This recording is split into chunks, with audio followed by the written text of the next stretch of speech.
We strive to help you in every aspect of your lawn, gardening, and landscaping needs. We have awesome lawn decor, everything from metal art to whatever you might need to spruce up your garden.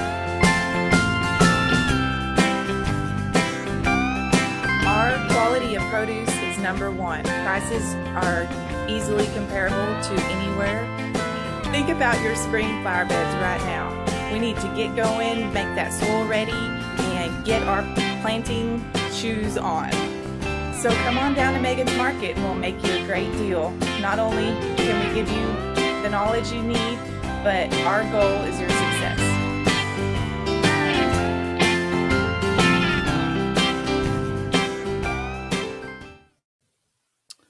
Welcome to another Eastland County Today Live.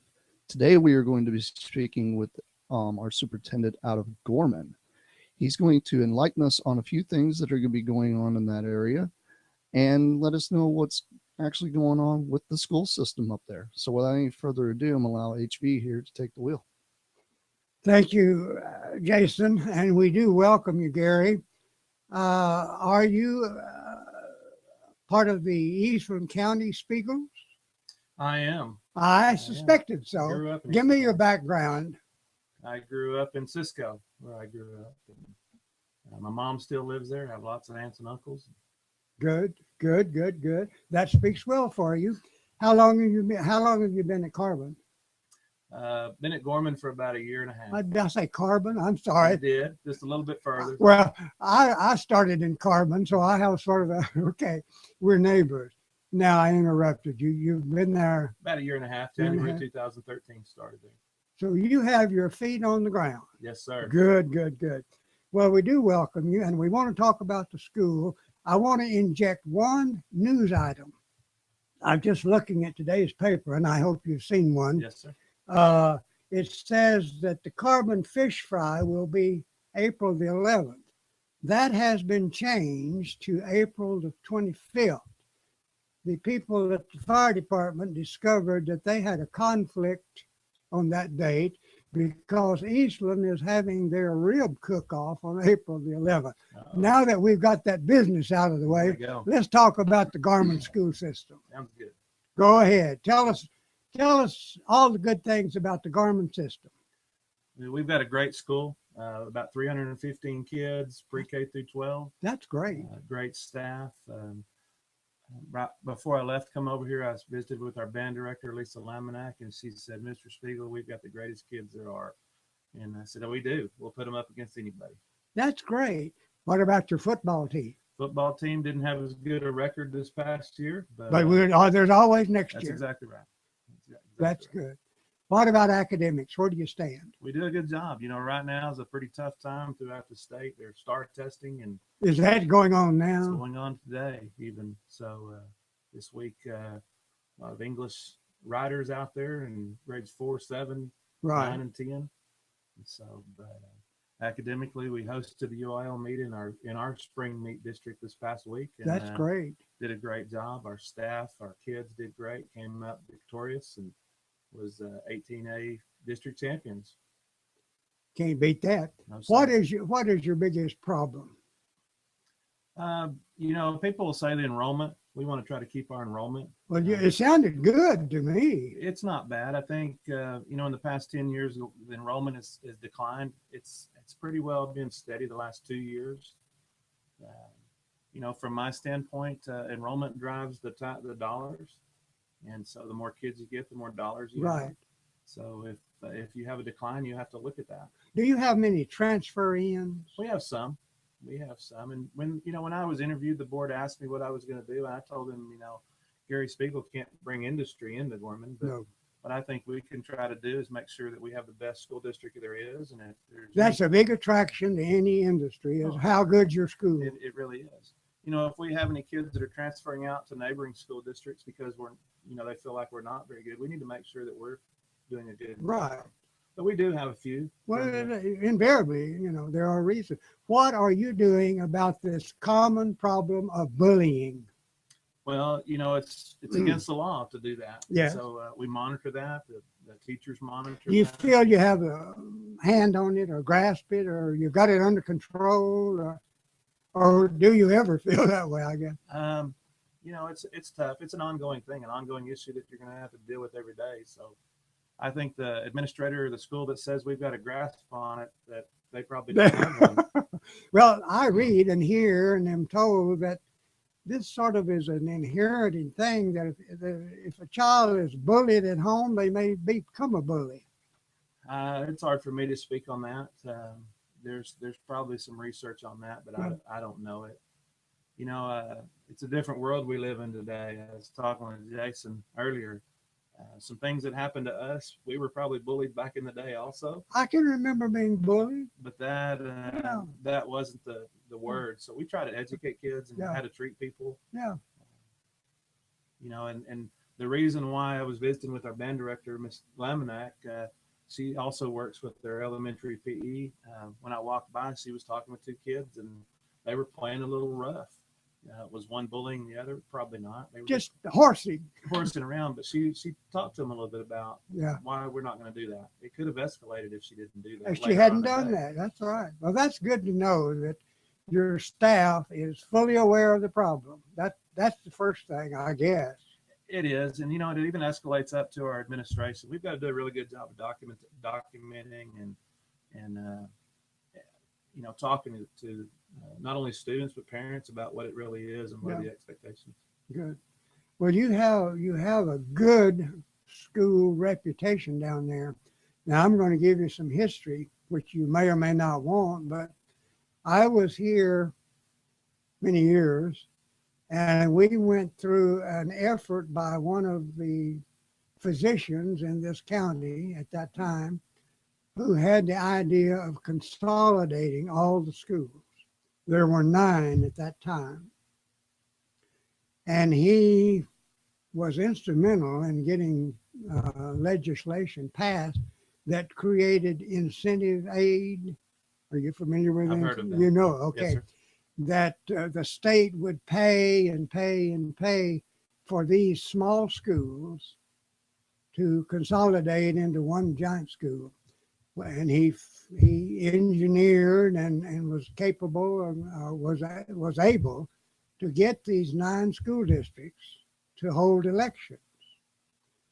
To have passed, it would have had to pass in every one of those districts. It failed in every one of them. And I think that speaks volumes for the people in your town, my town, all these towns. We're proud of our schools. They're not the best in the world, but we're working hard to make them that way. And I see you doing the same thing. Well, I appreciate that. That's exactly what we want to do. Because Eastland is now considering, and whether or not a bond issue will pass, I don't know. I do know that your school had one several years ago, and for several years, did have the highest school tax in the county. I've told some of my associates that if this bond passes, Gorman no longer will hold that distinction. Well, you never know. You never know. You never know. And I wouldn't predict it for anything, because you hear one thing in the barber shop and I don't know what goes on in the beauty shop. But people have their strong opinions, and there's a lot of history in your town and my town, every town, about, you know, the heritage of our school, and here's where we did this and where we did that. But we've all got to look down the road when we're not here. Right. And I'm not supposed to be speaking, you are. Well, you know, you're talking about taxes, and, you know, my wife and I, we bought a house in Gorman. We wanted our taxes to go to the students of Gorman.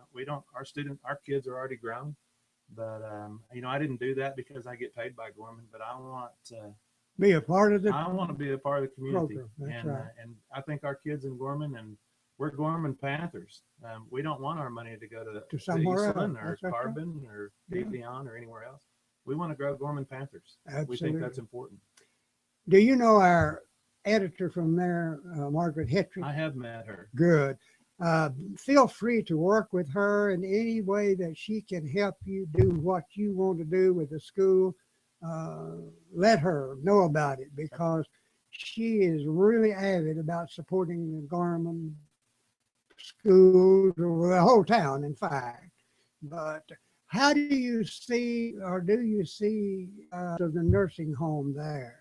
You know, that's pretty devastating. It's hard to process. You know, I haven't been in the town for that long. Yeah. Anytime you sure wasn't planning to go to the nursing home. I hope not. I live about a block and a half from there, so it does impact me. Sure. But no, we'll just happen to see. You know, it's people that we go to the coffee shop or the barber shop, or we sit in the same pews of people that are working there, and now they're having to drive somewhere else. And, well, we were told that no one is losing their job, which I think is commendable. It is very commendable. And you know, they may still be living in Gorman and paying taxes there, but they're just among those people who have to commute. Right. But that's what kind of hurts, you know, communities like ours is it may not be industry moving out. It may be people living and having to commute when gas, hopefully it doesn't go up to $4 a gallon. But if gas ever did go back up to that way, they may not be able to compute. That is true. That's right. That's right. So I tell you, I've been preaching to the choir, I guess, for a long time, but I've always said the more we as towns and citizens of the various towns could and would work together, I'm convinced that there is nothing impossible for us to accomplish. I agree. Which would be beneficial to all. I agree. And I'm getting, it's much better than it used to be. I mean, there was a time when, you know, this town didn't speak to that town, and there was a lot of football Friday night rivalry, and there still is, but it doesn't have to boil over into violence. And I'd like to see these towns, and you can be instrumental. I'm recruiting, instrumental in getting towns to sit down together and say, hey, what could we do jointly to benefit all of us? I was born and raised in Carbon, which is technically pretty much the center of the county. And so I guess I'm biased maybe, but anyway, I've always thought that, you know, we can't afford a big amusement park, and we certainly don't have excess water for a water park. Yes, sir. But there's no reason we couldn't jointly get together and put together something for our young people, good activities and so forth. So you talk it up in your town, and I'll keep talking it here, and maybe we can sit down together someday. Well, there's some good administrators in all the towns. You know, we sit on a board in a co-op that we have together with Ranger and Eastland and Cisco. Moran's in that co-op also. And so we meet once a month and we talk. And you know, I think Eastland has a great superintendent in Jason, Mr. Cochran, Mr. Thompson at Ranger, Mr. West at Cisco. We talk about that. That's good. We're Eastland County people. We want to be there for each other. We don't, I mean, even, you know, I guess I'll behind doors, even the Eastland and Cisco, you know, rivalries of the past. It's best for our kids if we're doing what's good for all the kids. For all the kids, absolutely. Well, I see the possibilities, and I will tell you what I told Jason not long ago. I see you as a key in your town. I see him as a key in our town, and neither one of you should consider that Abilene job. Okay? You know, I had some gentlemen at Gorman asked me about that, and I told them, I said, you know, y'all done a really great job hiring and electing board members, because there's 7 board members. There's no way they'd pay me $400,000 to leave. So they've done a good job in Gorman. Well, are you canceling an election or not? Did you have any? We do not have to have an election this time. See, that's commendable. It is. It is commendable. It speaks for the school system. It makes me feel good, you know. We're trying to get some consistency there. You know, we hope, or I hope personally, that I'm there 10 or 15 years. And I hope our principals stay around, and I hope our teachers do. And you want to name your principals? I've overlooked that. Secondary principal is Brad Riker. He started in July of this year, so this is his first year. We have a middle school and a high school campus. Right. He does both of those. Our elementary principal is Susan Walker, and this is her second year there. That sounds solid to me. It is good. Very solid. Very good. That's right. What program are you planning to initiate? Anything new?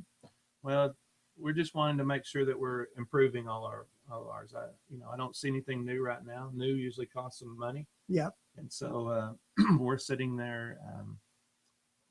We're not in a bad situation, but we're not in a rich school district either.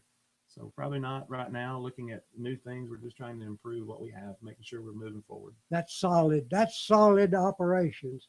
And here we are sitting, and you're just a few miles off.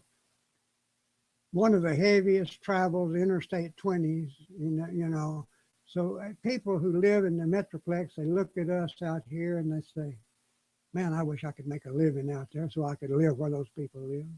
So we have a lot to offer. We do. If people would just, we need to provide jobs and opportunity for these people. And I think everybody's working in that direction. Oh, I agree with that. So now I know that in Gorman, probably I know it once was Mr. Peanut Town, but there's still very active feed business there. There is. And other things are coming on, and I know people are looking down the road, and I will pledge our support for whatever good we can do, but we do want to help you do your work, do your job. So don't ever hesitate to call on us, ask us. Is there anything I have failed to mention or touch on? No, I think you've touched on some really good things. Our economic board has done a great job. We've opened up a new Family Dollar that will have a. That is true. Is that open yet? It has. The grand opening, I believe, is this Saturday. That's big business. In some towns, that might not be a big deal. It's big business. It is, absolutely. We have another new business that's opened up on the corner that my wife really loves to shop at. Has some antique things and all. And is that a new antique store? I don't know if it's antiques or not, but collectibles. Yes, sir. Okay. Well, now the barbecue place is open, isn't it? Harden's Barbecue is opened up. So we have some things that have moved in there. Do they have a dining room? Right now they don't. It's a drive-through. It's a drive-through, take it home. And they have some tables and all outside, when it's nicer weather like today. Yeah. Having been exposed to them, I can say that they have a good product. They do. Have you tried it? Yes, sir. Okay. Yes, sir. Free plug there for the Harden's Barbecue. Well, they were here, and my family thought, well, we must have Harden's at least once a week. Yeah. But Gary, we're glad to have you with us. And if you can think of anything else, we'll let you lay it on Jason here. He's our technical director and keeps us out of pool halls and so forth. But we're glad to have you with us. And we hope that in the future you'll look to us. And any way we can help you, we want to do it. Thank you very much. I appreciate it. Thanks for coming. You bet. Well, that's been yet another Eastland County Today Live. You guys tune in next week and we'll end up having some more. We will catch you guys next time.